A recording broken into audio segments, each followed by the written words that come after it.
in general, larger atoms tend to be better nucleophiles than smaller atoms. And that runs counter to this. Which is the stronger base?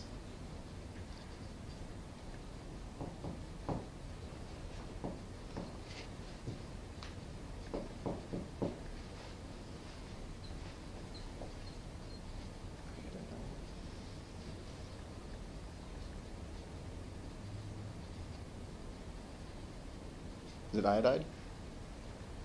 No. Think about the conjugate acids. Which of those two acids is the stronger acid? Oh, okay. It's the HI, the hydrogen iodide. Okay? Which means since this is the stronger acid, that's the weaker base. But this is a much better nucleophile than this is for the same reasons we talked about here. Okay? So if the atoms are not the same size, then it's often the weaker base that's the better nucleophile. Because it's more polarizable, its electrons are farther away, easier to donate.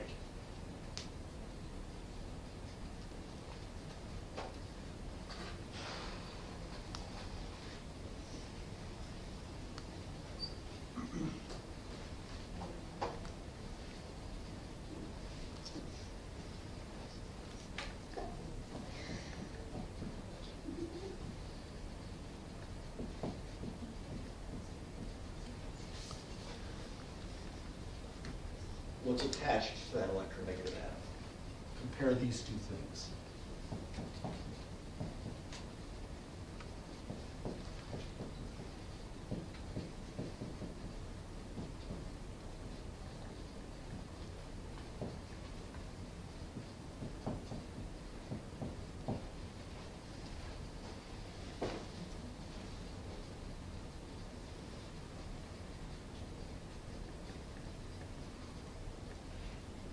In order for the bond to form between the nucleophile and the carbon, the nucleophilic atom has to get closer, or relatively close, to the carbon with the leaving group on it. Which of those things has an easier time getting close? The little one. Yeah. This thing is bulkier. Do you remember what we call that effect?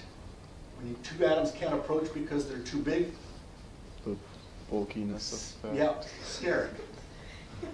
This thing is sterically hindered. In other words, if you try to get this oxygen close to that carbon, these things, these methyl groups, are going to get close to whatever is on that thing, and that'll cause steric strain. They'll get too close to each other.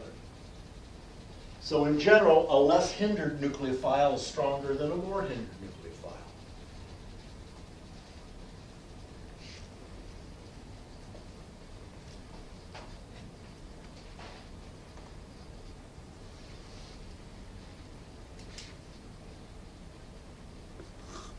Okay, so if you want an SN2 reaction to run,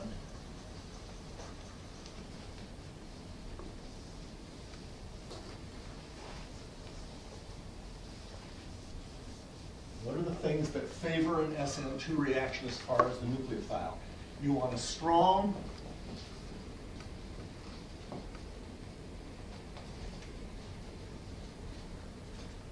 nucleophile, which means either, well, let's put them in order.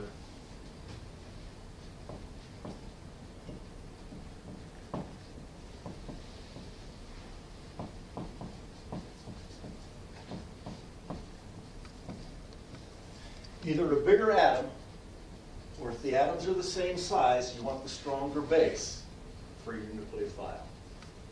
You want it unhindered.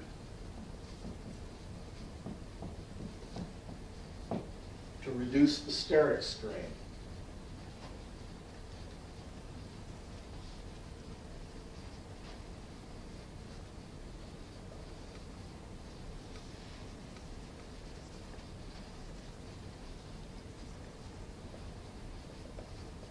What the solvent?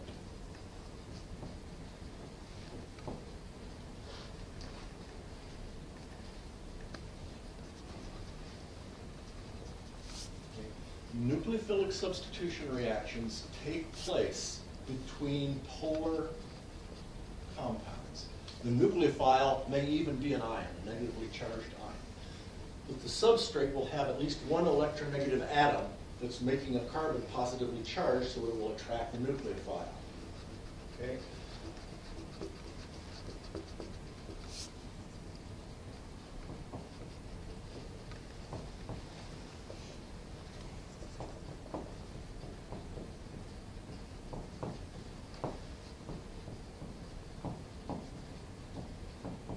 So in general, you can't use a nonpolar solvent. They simply don't dissolve the reactants.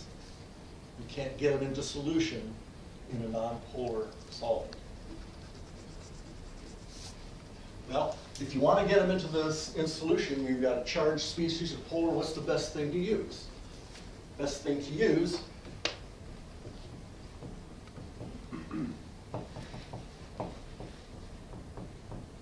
is a polar protic solvent.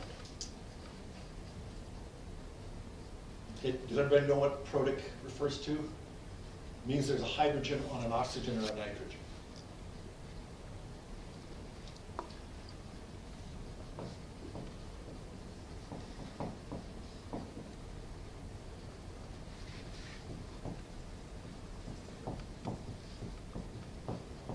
The way a polar protic solvent dissolves a nucleophile is by forming hydrogen bonds to the electronegative atom.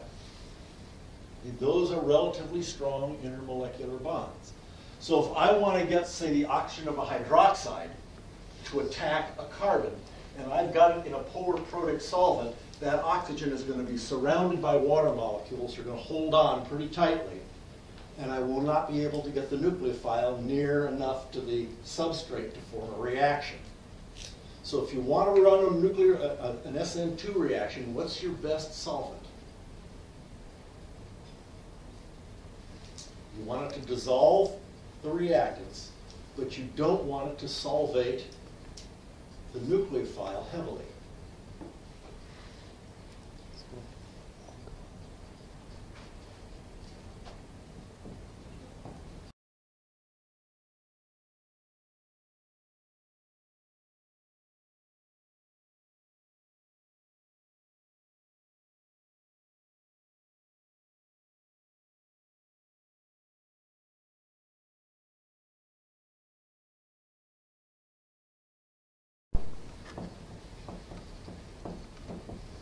What you want to use is a polar solvent so you can get the stuff to dissolve, but you want it aprotic so you don't form hydrogen bonds to the nucleophile. Ether is a polar protic solvent, aprotic solvent.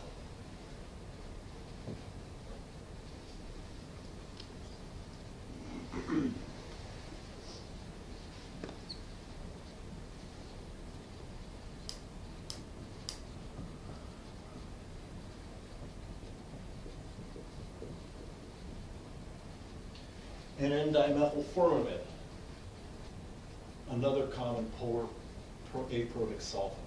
Those things have oxygens and nitrogens in them to make them polar, so they'll dissolve the reactants, but they have no hydrogens on the oxygens and nitrogens, so they don't form hydrogen bonds with the nucleophile.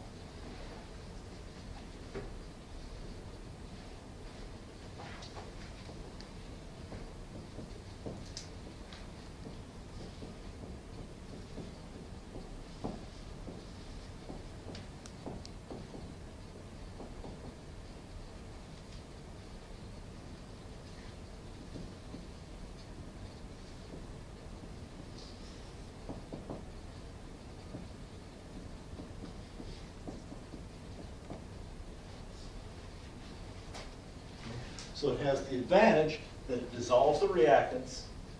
It also has the advantage that it does not solvate the nucleophile strongly, so it leaves the nucleophile readily available to react.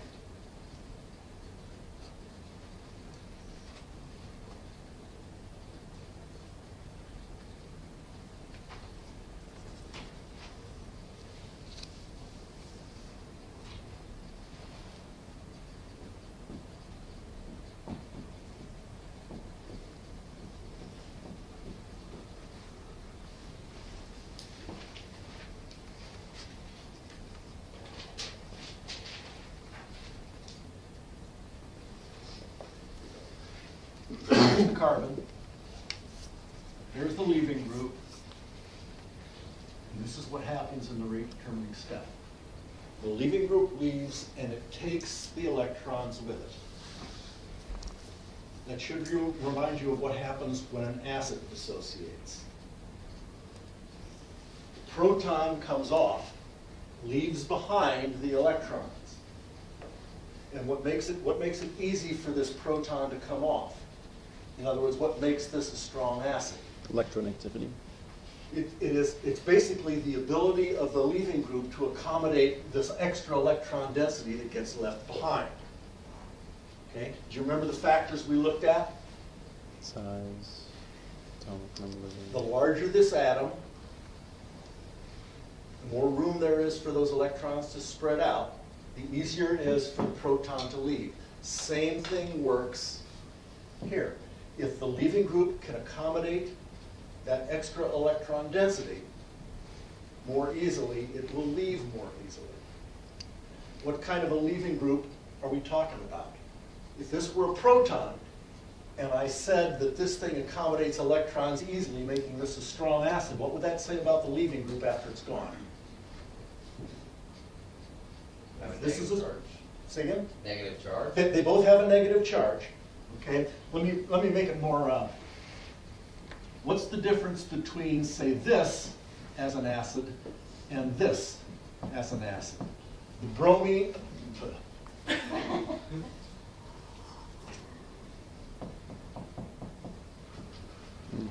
The HBr is the stronger acid by far. It's the larger atom. It can accommodate the electrons more easily. So what can you say about F minus as opposed to Br minus? Since the HBr is the stronger acid, the Br minus is the weaker base. Okay? A weak base is something that doesn't mind having extra electrons. It doesn't have nearly the incentive to give those electrons back up. That's exactly the same thing you want to have in a leaving group. So for leaving groups, in general, the leaving group has to be a weak base.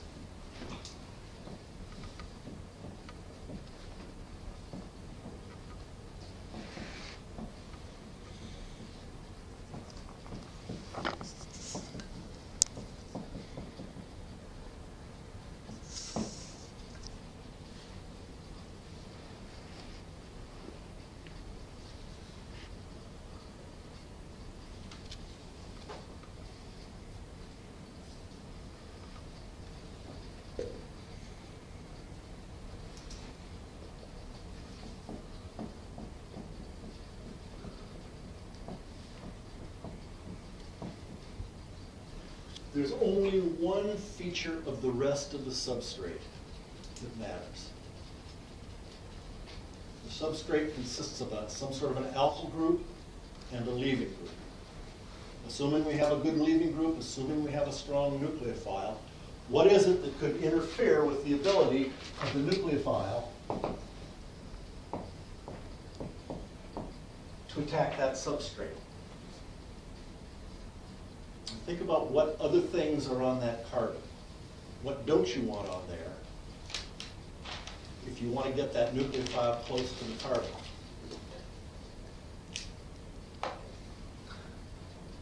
They're large. Large groups. This thing has to be relatively unhindered.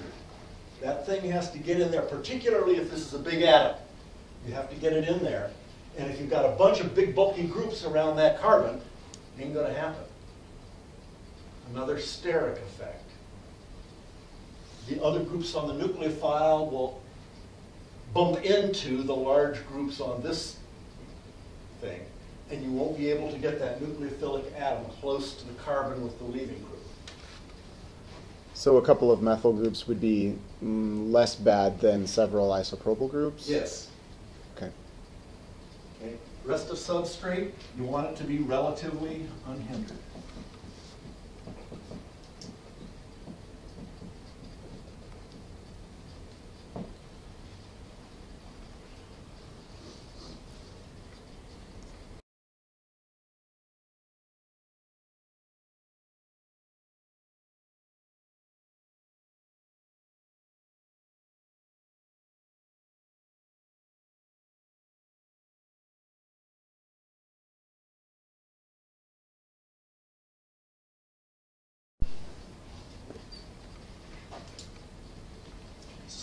In general, methyl group is a better substrate than a primary substrate. Primary substrate is better than a secondary substrate, and a secondary substrate is better than a tertiary substrate.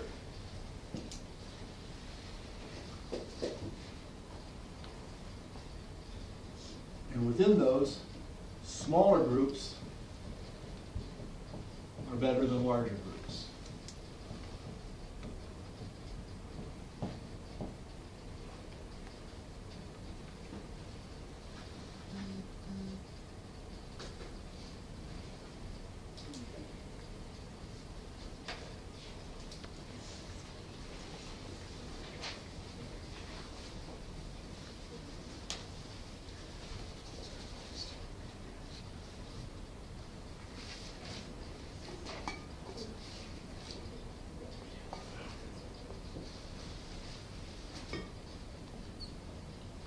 Which is the better substrate?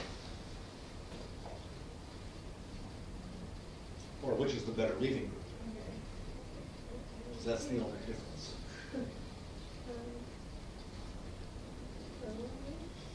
You want something, you want something that will accommodate those extra electrons.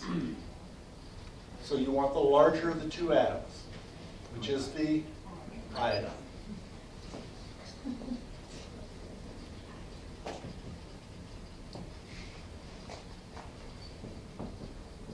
Which is the better one? Which is the better substrate?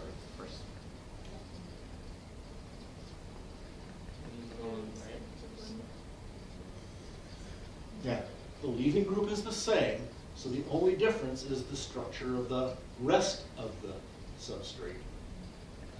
This one, secondary carbon. This one is a primary carbon, and therefore, in general, less hindered. Fingers rich. Can't wait for the meeting. There is no other shoe. I'm on one foot here. How about these two?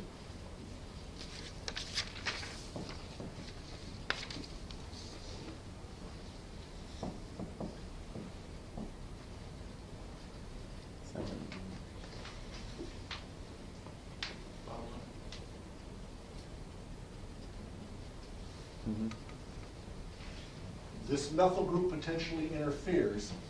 It's closer to the carbon-bearing leaving group of this than it is to this, so this would be the better substrate.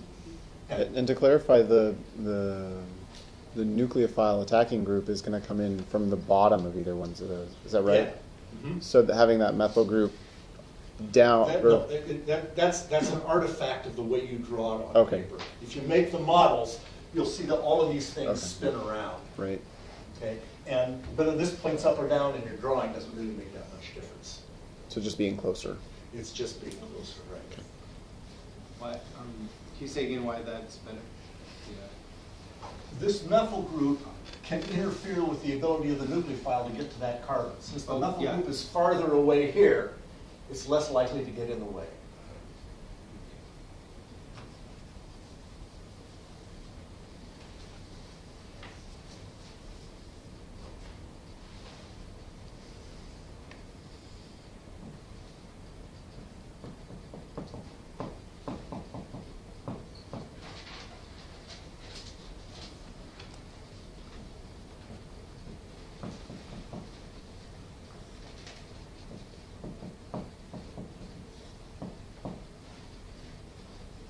Which one of those two reactions will go faster?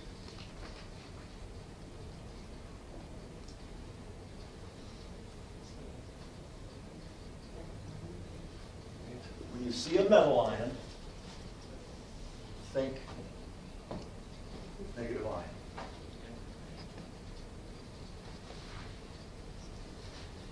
Those two atoms, the nitrogen and the oxygen, are about the same size.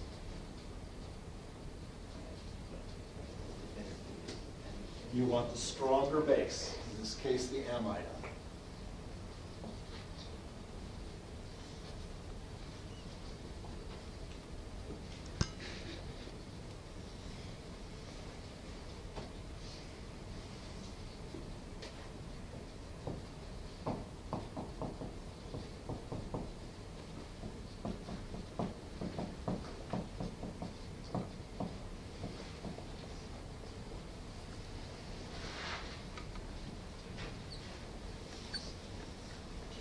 oftentimes what you see drawn above the arrow is the solvent. So you're comparing solvents. So you want the polar aprotic solvent, which is this one. The methanol will solvate that hydroxide ion pretty strongly, and it will be hard to get those methanol molecules away from it enough for it to attack the substrate.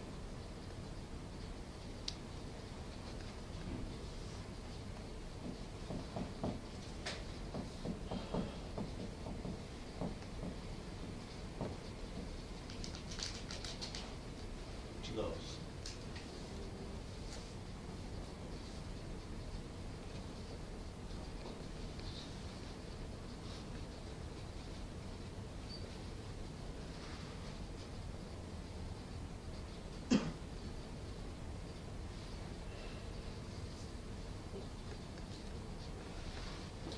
This thing will not solvate that thing at all. But you don't want it. You can't get these things to dissolve in a nonpolar solvent. This simply won't happen.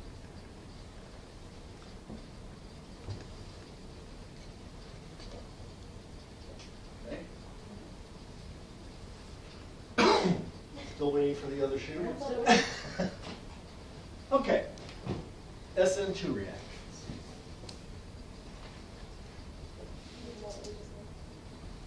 And we're going to do SN1. There's the other shoe.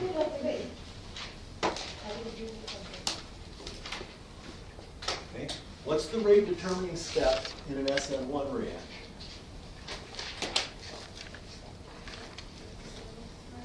The rate determining step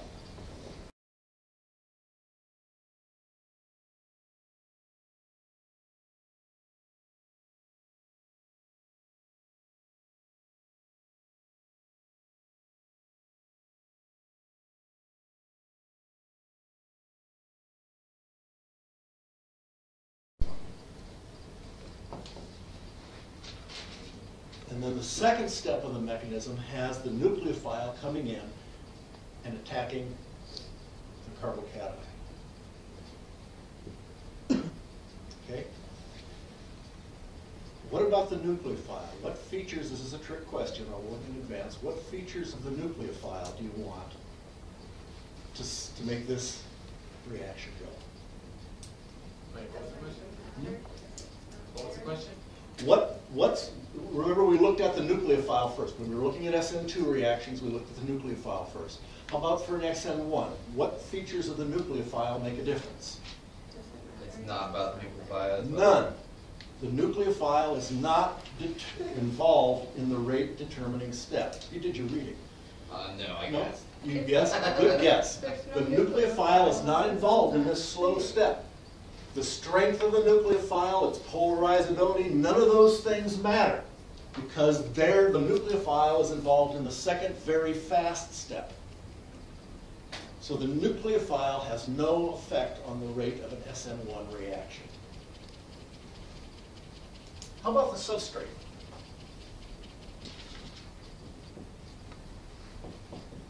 First, the leaving group. What features of a leaving group do you want? Size. Exactly the same ones as for an SM2. In both of those reactions, in the rate determining step, the leaving group leaves. It has to be able to accommodate those extra electrons. So all of the things that make a leaving group a good leaving group in an SN2 make it a good leaving group in an SN1.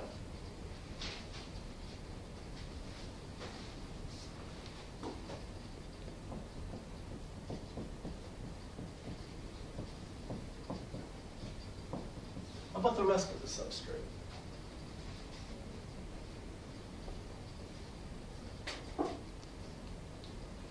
See?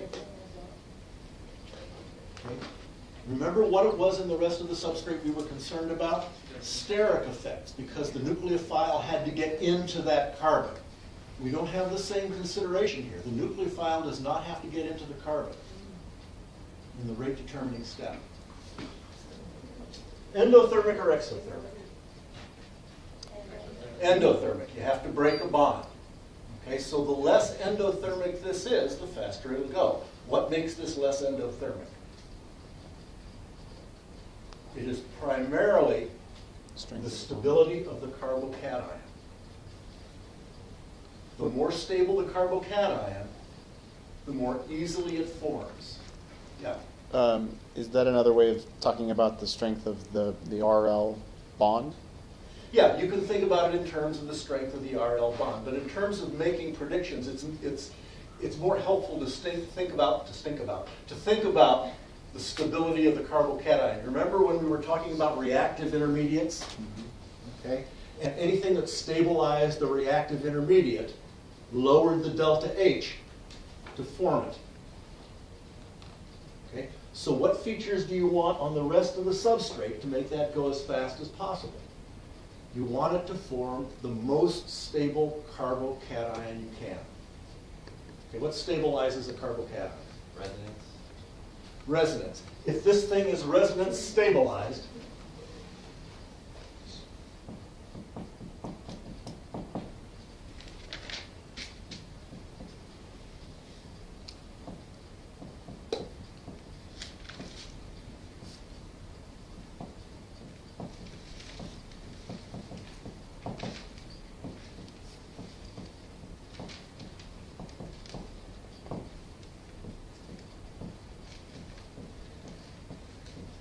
one is by resonance. If you can draw resonance structures for the carbocation, much easier to form the carbocation much faster. What else stabilizes the carbocation?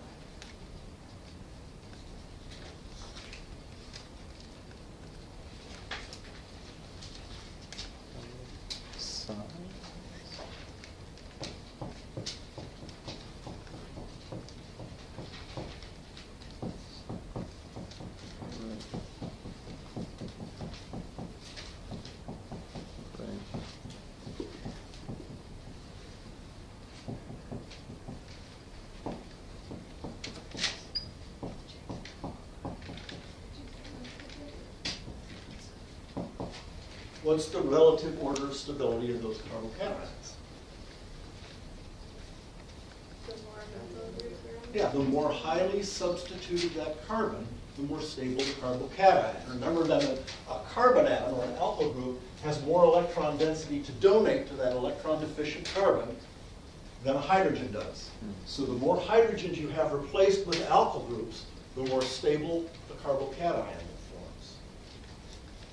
Okay? So we saw that for an SN2 reaction, the order of substrates was methyl, reacted faster than primary, which reacted faster than secondary, which reacted faster than tertiary.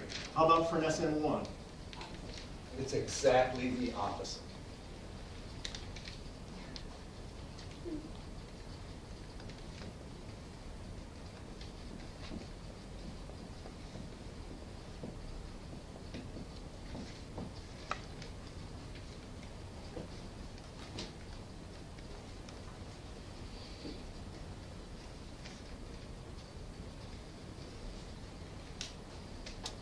So now we come to the question.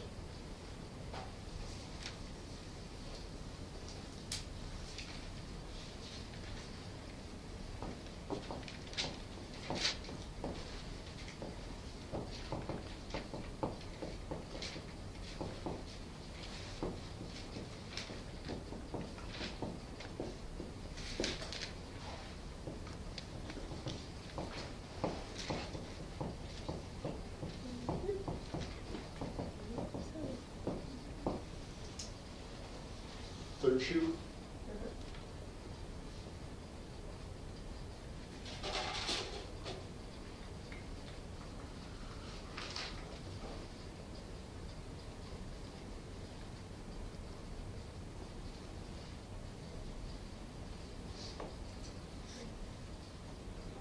What factors can you cite?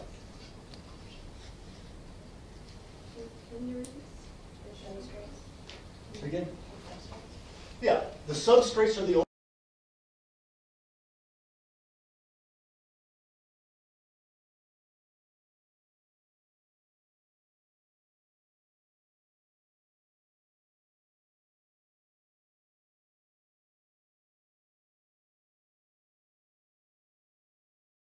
about this substrate that makes it tend to react by SN2 and this by SN1. And by the way, I should tell you that all substrates, all nucleophilic substitution reactions can go by either mechanism. When we say that a particular one goes by SN1, what we mean is that the SN1 mechanism is faster than the SN2. So most of the product molecules are formed via the SN1 and vice versa. So the question really is, why is the SN2 rate the fastest here, but the SN1 rate the fastest there? SN1 rate doesn't affect, or it doesn't depend on the nucleophile. Yeah, well, yeah, but the nucleophile is not different. But it's harder to get into that Yes. substrate. So Number one, this thing is more hindered. And the steric hindrance of this thing slows down the SN2 mechanism.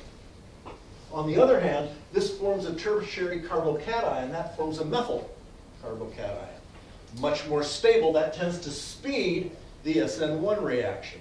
So the two factors that make this go by SN2 is this is unhindered, but forms a very unstable carbocation. This is highly hindered, but forms a relatively stable carbocation. And as a result, this thing will go by SN1, this thing will go by SN2. Does it make a difference what the leaving group is?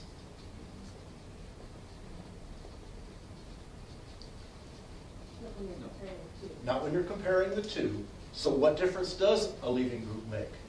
What happens if you have a poor leaving group? Really strong base. Neither reaction goes. You need a good leaving group for either one of those mechanisms to take place. So if you don't have a good leaving group, you will not get a nucleophilic substitution reaction by either mechanism. You need a good leaving group for any nucleophilic substitution reaction. And suppose that I had a choice of nucleophiles. What kind of nucleophile would I want if I wanted to favor the SN2? What kind of nucleophile makes the SN2 go faster? Large electronegative. Strong nucleophile, either because the atom is less electronegative or because the atom is larger. What kind of a nucleophile makes this go faster? Nothing. So if I want to favor this, I use a strong nucleophile. That speeds this up without speeding that up. If I want to favor this, what's the better choice? Yes, it does. Because remember, we're competing between these two mechanisms. So if you want this to go by SN1, you don't want this to go very fast. So you use a poor nucleophile. That slows this one down, has no effect on this one.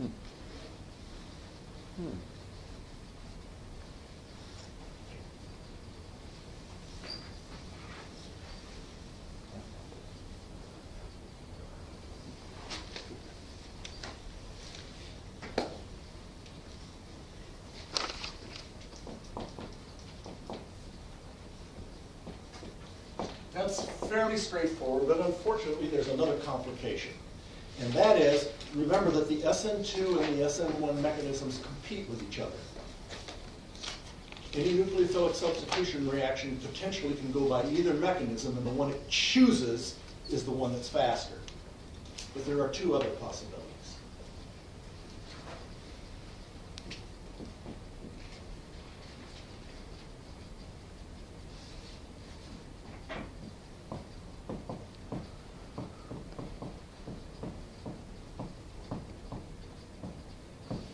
There's a substrate, there's a strong base, so I've got a good nucleophile. But there is another possibility. That nucleophile can attack that carbon, the leaving group leaves, and I get a substitution. But it can also attack the hydrogen next door to the leaving group. What do I get now? All of the electrons. You get double bond. Yeah.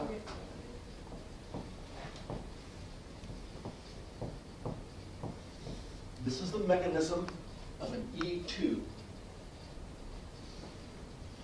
Notice that like the SN2, the base attacks and the leaving group leaves at exactly the same time. First order in nucleophile or base, first order in base, first order in substrate, second order overall.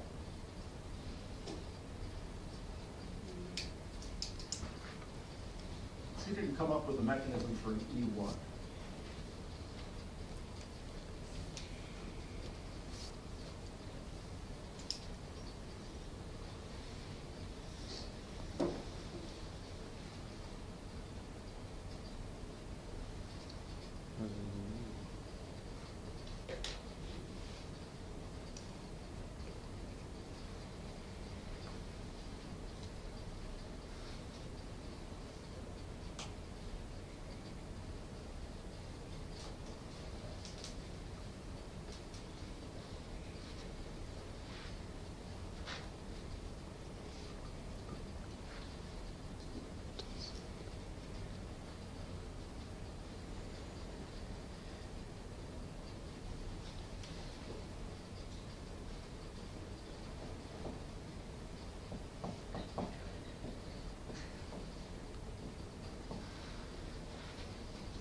First step.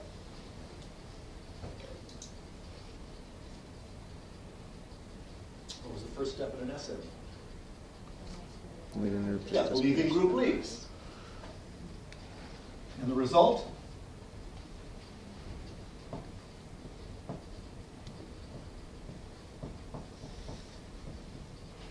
carbocation. Exactly the same first step as in an SN. S1s and SN1s start out the same way. Next step.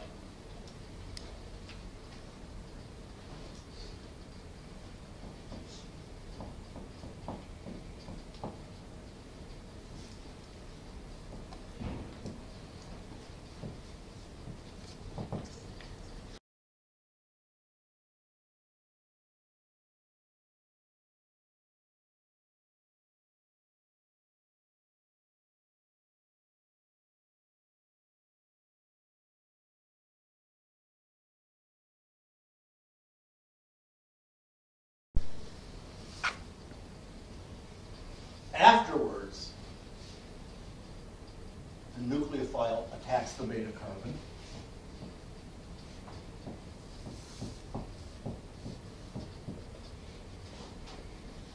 And you get the alkene.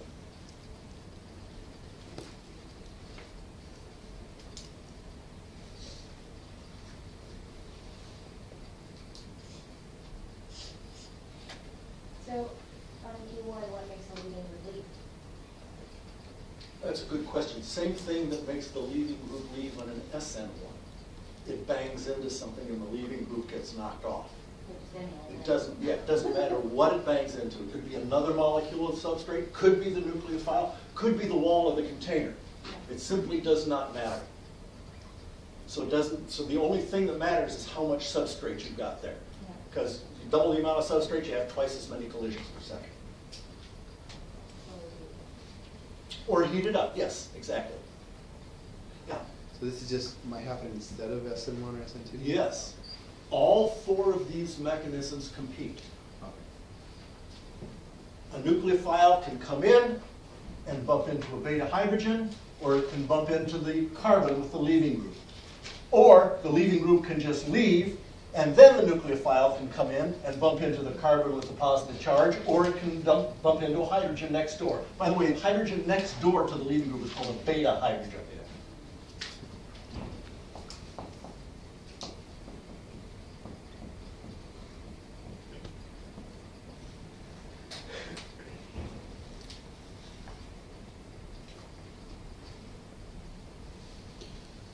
Now, let's go back to some of the factors that influence the rate of the SN1 and the SN2 mechanism. Okay, what about the leaving group? How does that play here?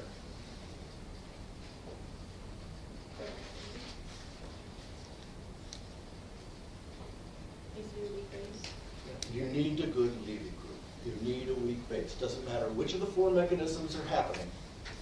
If you don't have a good leaving group, you don't get a reaction. What about the nucleophile?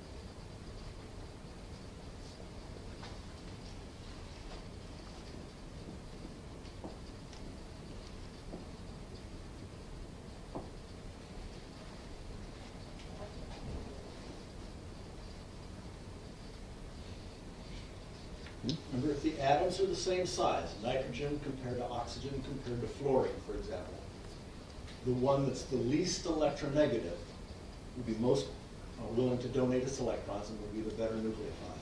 But if the atoms are a different size, it's the larger atom that'll be a better nucleophile. And that makes it a weaker base. That's just really confusing for me. Stronger base or larger atom, weaker base?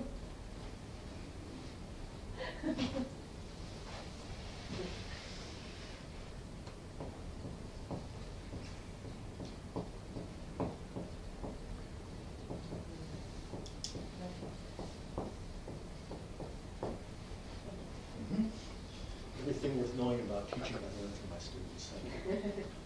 Okay? If the atoms are the same size, you want the stronger base. If they're not, you want the weaker base. You want the larger atom. Okay? What implications does that have for elimination versus substitution?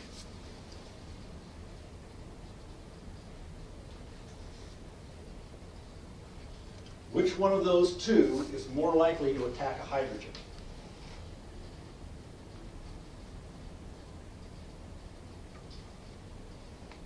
What has the greater affinity for a hydrogen atom? This or this? Hydroxide. The hydroxide. It's a really strong base, which means it wants to donate those protons, which means it'll take hydrogen readily. This thing, electrons are spread way out, so it doesn't care about donating its hydrogen. It's not nearly so desperate to get rid of them. They're out in the backyard playing anyway. So if you want to do an elimination, what kind of a nucleophile should you choose? You want to choose one that will prefer to attack a proton, that has a strong affinity for protons. Okay? So yes, if you want elimination, your best bet is a strong base. That speeds the elimination because it speeds the rate at which that hydrogen is attacked. Does that work for SN1 and E1? Yeah, because in both cases, whether we're talking about the second order or first order reaction, the difference between substitution and elimination is whether the nucleophile takes the proton or attacks the carbon. You want it to bounce off the proton. So it prefers to attack the carbon. So if you want substitution, you're better off with a good nucleophile that's a large atom. And if you want elimination, you're better off with a nucleophile that's a strong base and has a thing for protons.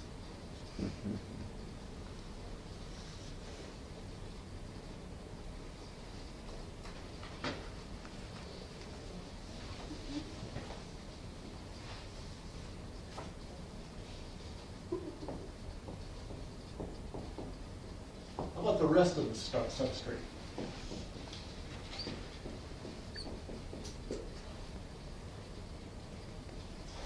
We know that the more highly substituted the substrate, the more stable the potential carbocation, but the slower it's attacked by a nucleophile in an SN2 because the nucleophile is hindered. The carbon bearing the leaving group is hindered. Do we have the same effect going on in elimination?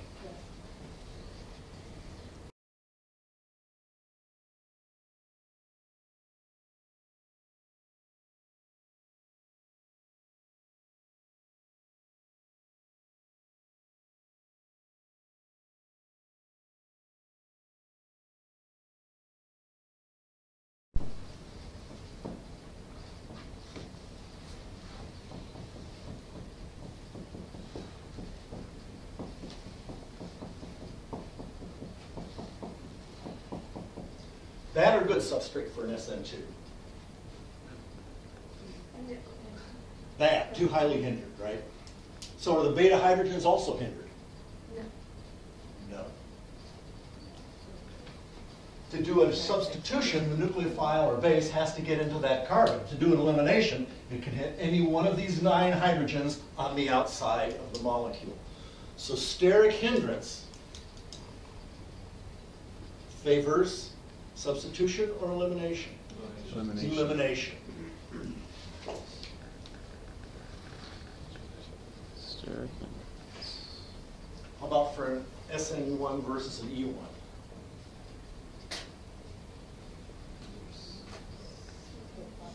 Oh, hinders SN2. It only hinders the SN2. It does not bother the SN1 because the SN1 starts with eliminating the leaving group.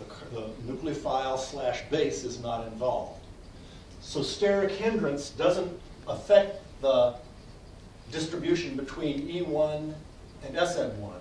It does affect the distribution between E2 and SN2. So any of those hydrogens are beta hydrogens? So again, Any of those hydrogens? yeah, a beta hydrogen is a hydrogen on the carbon next door to this one. Okay. So these are all beta hydrogens.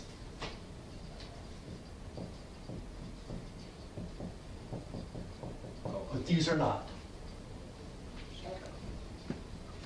Dave, can you go back a minute and Sure. explain the difference with the substrate for the E1 versus the SN1? Okay, for the E1 versus the SN1, this is the rate determining step for the both.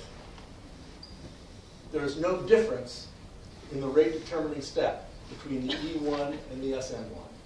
So anything that favors an E1 that increases the stability of the carbocation will increase the rate of both the E1 and the SN1. Steric hindrance makes no difference.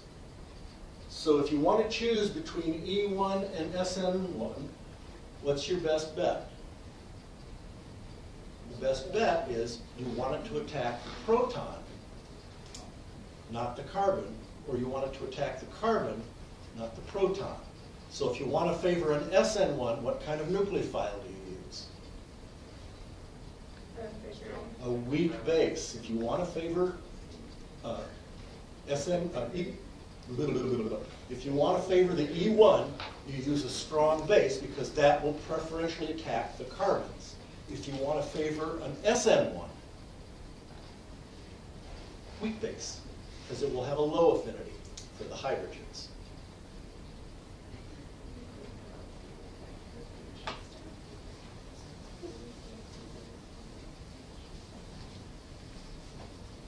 This all kind of makes sense, doesn't it? But it's kind of like going in a house of mirrors. There's just so much to look at. It's hard to make sense of it all. It's coming together.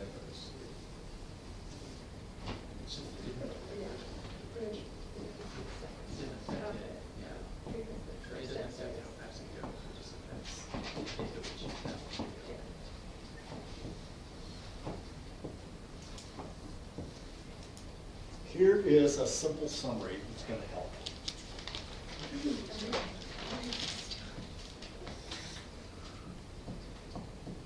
Why? Why does a methyl substrate only go by SN2?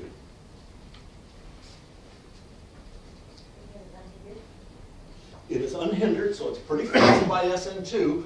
Why doesn't it ever go by SN1, E1, or E2? SN1 and E1, why? Carbocation is methyl, very unstable, very slow to form. Okay, so that eliminates SN1 and E1. What eliminates E2? Trick question.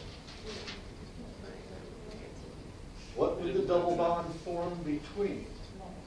There is no beta hydrogen. There's only one carbon. You can't form a double bond if there's only one carbon. So methyl groups, methyl substrates only do SM2s. Primary substrate.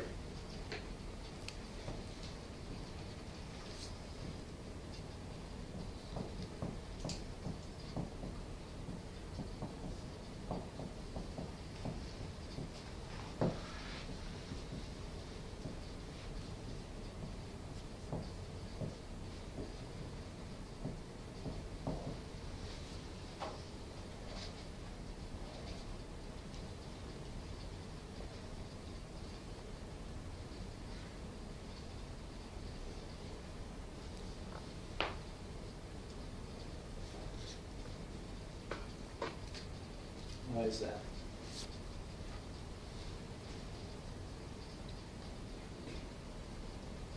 No SN1, no E1, because Doesn't matter about the nucleophile? it doesn't matter about the nucleophile, but we're not talking about the nucleophile. We're talking about the substrate. Why does a primary substrate not do either SN1 or E1, like carbocation before? Yes, primary carbocation, relatively unstable. So no SN1 or E1. Mostly SN2, it's pretty unhindered, so there's not much to get in the way unless the one group attached to that carbon happens to be a huge bulky group. Okay? So mostly SN2, but why E2 here? Because if this nucleophile is a strong base, it has a strong affinity for hydrogens, which tends to speed the SN2. And if it's hindered, then that provides the steric hindrance that keeps it from getting to the carbon. Either the nucleophile or the substrate can be sterically hindered, can be bulky, and that gets in the way of the nucleophile hitting the carbon with the leaving group. Okay, so if you're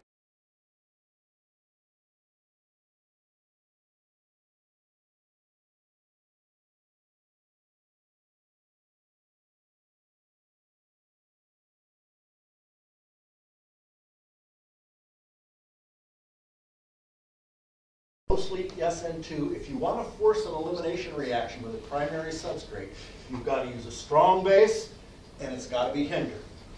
This is the most common one used.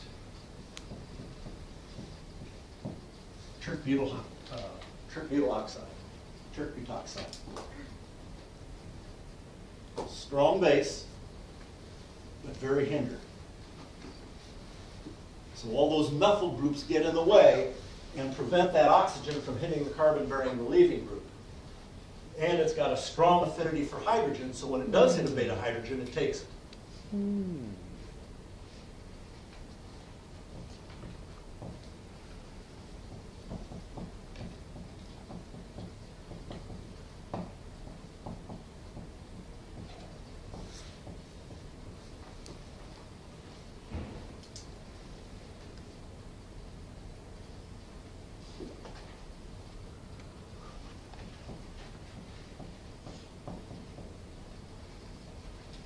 Shouldn't be too hard to understand the difference between a primary and a secondary substrate.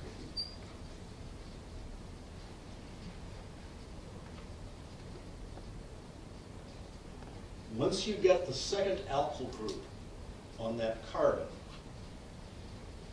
the substrate is already sufficiently hindered to take care of this. But you still need a strong base. You still want a strong base because you want it to take the hydrogen.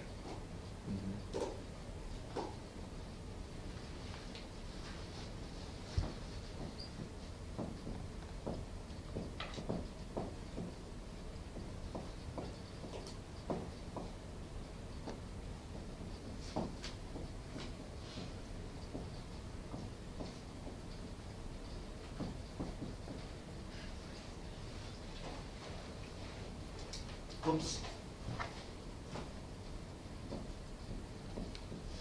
If your nucleophile is a weak base, it doesn't have a very high affinity for the hydrogens, then you're going to do a the first order reaction. Why? Why all of a sudden SN1 and E1? Because now the carbocation is stable. Now we're talking about a tertiary carbocation. That makes the SN1, E1 first step reasonably fast. But a weak base will attack the carbon just as readily as it will the beta hydrogen. And it's hard to control the relative amount of SN1 and E1. But if you have a strong base, why is it only E2? It attacks those hydrogen, it gets them right away. It's hindered so that all those hydrogens are out there. And so the SN2, the E2 mechanism goes very fast and overpowers everything else.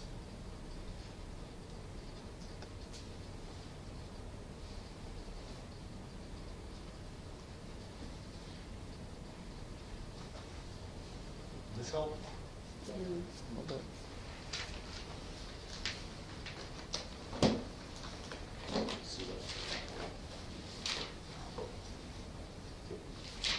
Oops.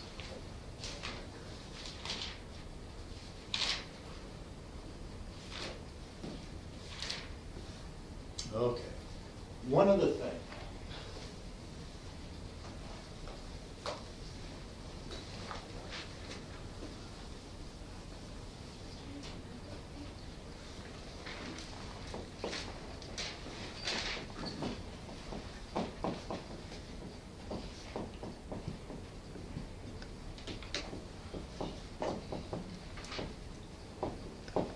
Metaphor. The ridge.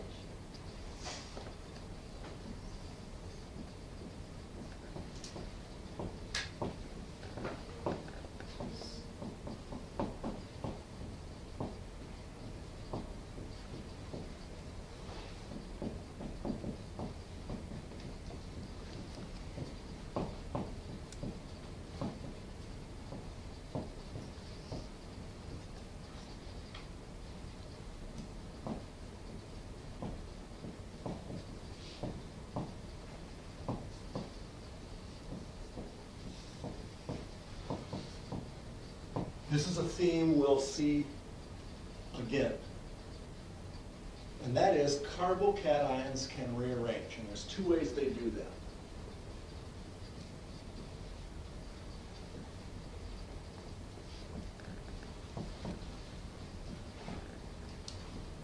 I'm not going to put the hydrogens on there. That's a secondary carbocation.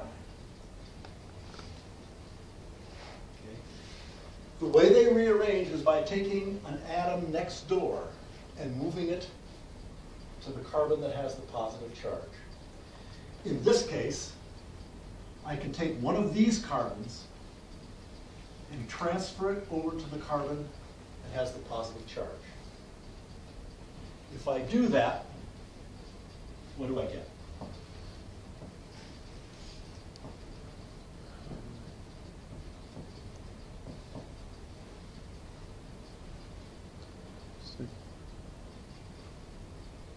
It's like a partial positive on both of those central carbons, on carbons 2 and 3. No, it's simpler than that. This is a secondary carbocation. What's that? Oh, primary. It's a tertiary carbocation. Okay? By rearranging, by moving a carbon from an atom next door to the carbon with the positive charge, I can turn a secondary carbocation into a tertiary carbocation. And if that can happen, that's what will happen. But the positive charge, I mean, how is the positive charge only on the third carbon? No, no. This thing, count the number of valence electrons on this thing. Oops, on this thing. Oh. Let's put the hydrogens on there. Oh, I'm sorry. Does that make it? Yes. That makes, okay.